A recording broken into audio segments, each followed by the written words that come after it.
Back in July of 2004, I took a whole trailer load of models down to the Chrysler's at Carlisle show with visions of selling them and making a few bucks. Unfortunately, when I got there, I discovered there were a whole lot of other people that had the same idea, so I had to come up with a plan to be able to sell them fast. So I made this little sign up that said, "I'm sick of it. I'm going out of business. You know, I'll sell these models for $5 to $25 off, or even listen to offers." Well, the plan worked, and thanks to Jason Brabant and Mike Wiles, I was able to wander out into the car corral, and what did I find? A 70 Challenger, just what I was looking for. Been wanting to do a yellow one. I've done about every other color, but I hadn't done yellow. So it was in rough shape, you know. It had the saggy rear springs, it had wrap in the motor. It had a quickie paint job, so it looked halfway decent from from 50 feet away. But for $5,500, I felt I couldn't go wrong. Well, fortunately, because of my sale, I was able to raise enough money from selling the models to buy the car. What became quite interesting was when we decided to drive it home, the exhaust came straight through the trunk into the cabin of the car because there was no seal around the trunk. Mike took a turn, he got sick, I took a turn, I got sick, and we finally said, okay, 50 miles, we had enough of this. So we called my old friend Phil Clark and had him drive my truck and trailer down to rescue us. It was a pleasant sight to see that truck show up, let me tell you. Well, when we finally got home, I called up Jack McAllister over at Shaker Valley Auto Body and asked him if he'd be interested in doing a color change, almost the same color, on a 70 Challenger. And he said, sure, he's a Mopar guy anyway. So I brought it on up, and we cut a deal, and he took the job on. Well, I'll tell you, he did a really nice job. I was pretty happy with it. I mean, first off, he had to get rid of all that fresh, bad paint and start over. Plus, he had a few dents and dings to take out of it. I had a little trouble finding a good hood for it, so I ended up finding one that was kind of okay. But unfortunately, the hood had some dents and dings in it, so for a few extra bucks, Jack straightened that out too. Well, what was curious is the color he picked for it was great. It was a bright yellow. But when I asked him, hey, what's the name of that? And so if I get a chance to sell this thing, I can tell the person what paint to buy to replace it if you ever get scratched. You ready for this? How about Farm Implement Yellow? Yep, that's right, Farm Implement Yellow. Well, the name didn't do much for it, but the color did, so we stuck with it. And here's where we put on the finishing touches. We ordered a stripe kit from Phoenix Graphics, and it came with the RT side stripes as well as the hood blackout. The only thing is, the hood blackout was for a 71, not a 70. It was an error on my part when I placed the order, but it still looks great. And now, on to phase 2. That meant gutting the interior, ripping out the headliner, the dash, the steering column, the carpeting, the door panels, the back seat, front seat, you name it, it came out. And installing the console was not much fun either, because you had to weld your own brackets to mount it to, including the one for the shifter. And you wanted to do it right the first time.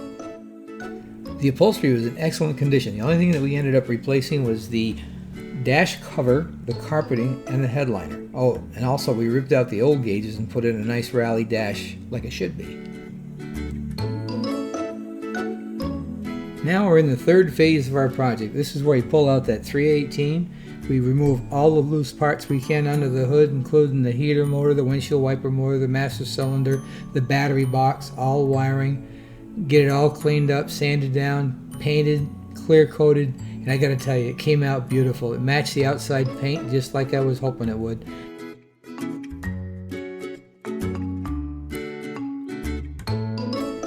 This 440 was taken out of a 69 Chrysler Imperial with only 78,000 miles on it.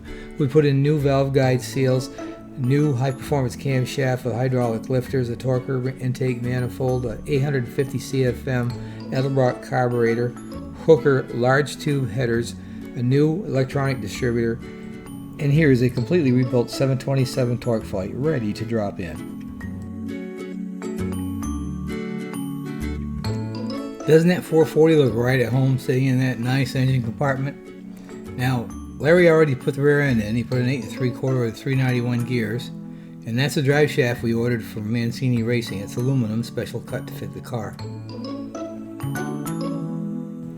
Once we got the Challenger up and running, we brought it down to Bob Moulton's muffler house to have him install some 3-inch pipe with Flowmaster mufflers. Did a great job. The thing didn't have a single rattle in it, and gosh, did it sound good. Very pleased. Thank you, Bob.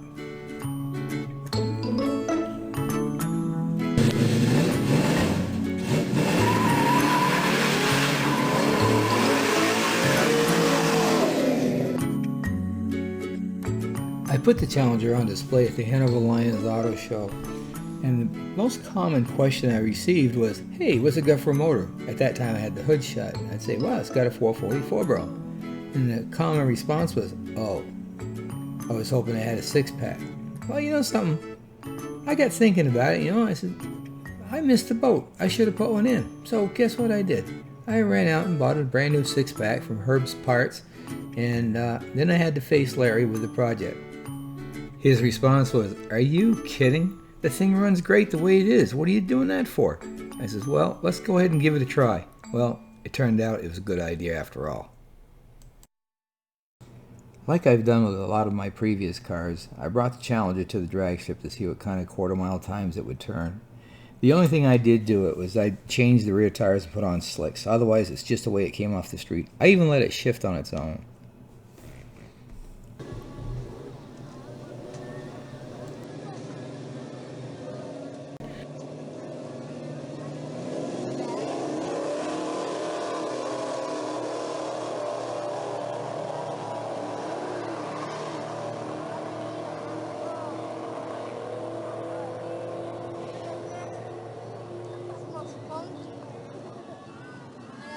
Well, 5.